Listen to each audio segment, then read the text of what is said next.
Hey, Jeff Lerner here, and one of my true passions in life is health and fitness. But I have not always been healthy and fit. This is a passion that I've grown into in the last several years. And today we're going to be taking a look at how you can get healthy, get fit, and stay that way in this crazy world that we live in with so much going on.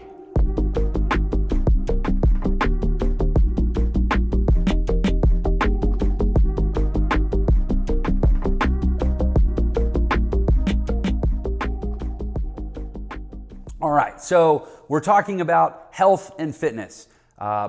First of all, why do we need to talk about this? Because if you are watching this video, there is a 97.3% chance that you are actually not healthy, according to one major study that found that only 2.7% of all of that is Americans. I shouldn't assume. Here I am being a narcissistic American that just assumes that the whole world centers around America, right?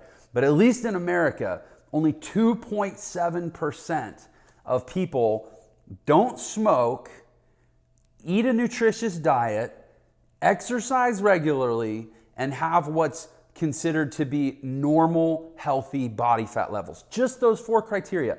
Only 2.7% of Americans check those four boxes. Now here's what's crazy. 11%, that's 4 times as many, 11% check none of those boxes, which means they do smoke, they do eat like crap, they do not exercise, and they are considered to be at an unhealthy body fat level.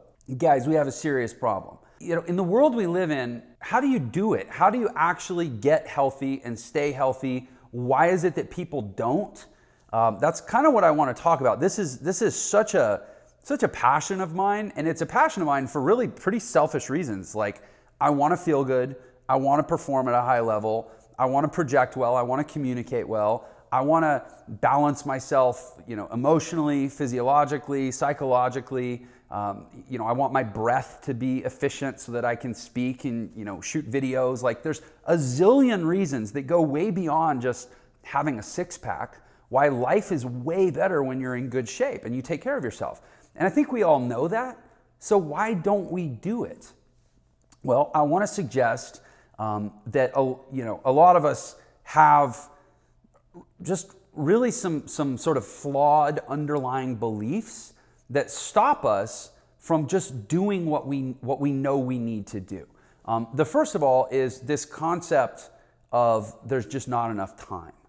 Okay, there has been study after study, and never mind study after study, just our own life experience tells us this, that when we feel good, when we optimize our life, when we do the things we know we should do, when we intentionally practice delayed gratification, when we willingly do hard things now so that we can have an easier time later, when we live that way, it actually creates time.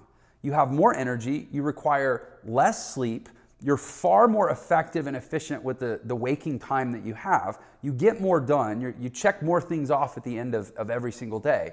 Like the argument that there's not time to do regular exercise is just patent absurdity. And we all know it, but yet we buy into it.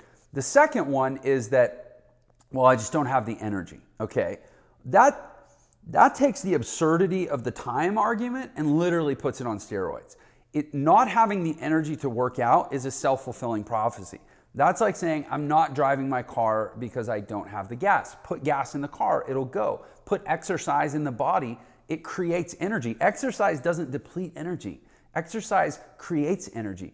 Eating crappy food doesn't give you energy, it depletes energy. Eating healthy food creates energy. If you change your habits and you change your choices, you change your energy levels, which means you can't blame your energy levels for why you do your choices and your habits, right? So time, that's not a valid excuse. Energy levels, that's not a valid excuse.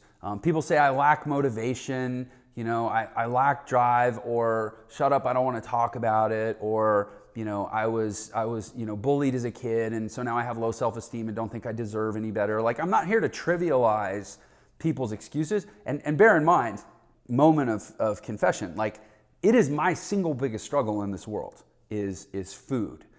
Listen, at the end of the day, The main reason that most people don't take care of themselves physically is because they're medicating with not taking care of themselves physically.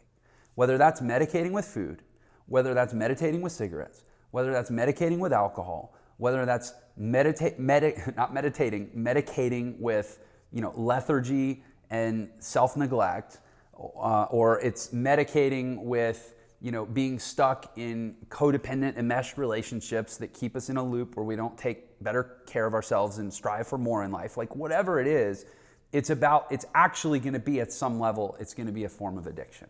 You have to actually recognize that. And that's coming from somebody who, I basically would declare myself to be, I don't know if it's clinical, but I would say probably bordering on like a food addiction, and have gone through some major peaks and valleys in my own physical life. But over the last several years, I have gotten really, really obsessed with taking care of myself in the same way that you really have to be obsessed to do anything well in this world.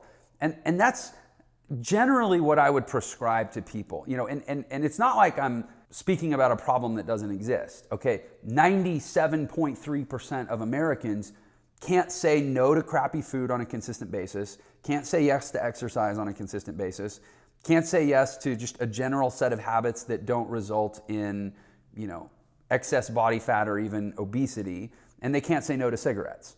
So this is a massive problem. So I don't feel like I'm just, making a mountain out of a molehill here. The fact is, you have to be obsessed in this world if you want to be good. That's a hard thing for most people to reconcile, because there's just such a premium placed in culture and society and with other people on like being chill, being mellow, being tranquil, being peaceful, being easygoing, being easy to deal with. And the reality is, you gotta be a little nuts in this world. You gotta get a little crazy in this world, because if you're gonna actually maintain the set of habits that allow you to achieve physical fitness, physical wellness, like mental sharpness, mental, high performance mindset, behavioral consistency, emotional equilibrium, healthy spiritual practice, make a lot of money, hold it down at work, be excellent in your field and in your profession, maintain high quality personal relationships, become a really skilled, dynamic interpersonal communicator, take great care of your family, be a provider. Like the list goes on and on of the things that we're supposed to do in this world. And yet you put it all together and you go, how on this earth is one person supposed to do that? The way one person is supposed to do that is by declaring, I'm going to be excellent in this world. I'm going to be a badass in this world. I'm going to freaking crush this world. And the single biggest X factor in making that decision is to say, I don't give to what anybody else thinks. I don't care what anybody else thinks. The people that told me I wasn't good enough, don't care what they think. The people that are waiting for me to fail, don't care what they think. The people that are watching me, waiting to point the finger, waiting to snicker, waiting to laugh, waiting to go back to their crap life that I don't want anyways, I don't care what they think. A lot of people try to overcomplicate it. They think they need a new workout routine. They think they need to buy the latest article in Men's Fitness. They think they need to order some DVD they saw on an infomercial because it's got the magic bullet to get them in shape. That's not what it is. You have to fundamentally decide that you are living for yourself, that is not a selfish thing to do, to be self-interested, to promote yourself and your well-being is not a selfish, small choice. That is the largest, highest level of living, because you can take the best care of people. You can bless the most people. You can live the greatest life that spills over and creates abundance and success and inspiration and enthusiasm and passion and love for other people when you take freaking epic care of yourself. To do that, you're going to have to say, I don't care, to so many people who don't really deeply want that for you. And the person you most might have to have that conversation with is yourself. It's not a physical problem. This problem I'm talking about that affects 97.3% of Americans, it's not a physical problem. They're not strapped to a large puppet machine that is making them grab cheeseburgers and stuff them in their faces beyond their control. It's an up here problem.